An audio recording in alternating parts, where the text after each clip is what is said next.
Magandang umaga sa inyo mga idol. Good morning, good morning. Pipitas po tayo ngayon mga idol ng sitaw at saka okra. Ayan ang ating pipitasing okra. Malalaki na. So, okra nila, makapipitas na po. Kasama ko na naman po si Kulit. Ayan o. Si Bunchon. Dito na naman po sa kanyang bundok mga idol. Sumama na naman sa bundok. Ano, ayaw pong humiwalay yan.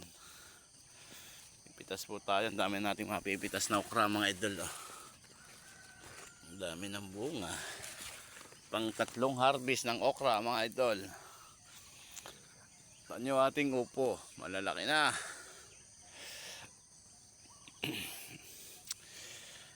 Dami kong mapipitas na okra ngayon mga idol.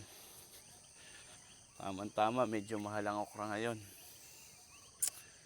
Yan, talong mga siguro 2 weeks pa mga idol, marami na tayo mapipitas.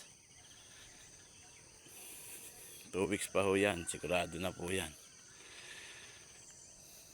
Uunahin po muna natin mga idol pagpitas ang sitaw. Bunchon!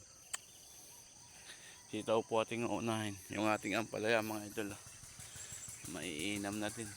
Naka 7 na po sa taas. Ano?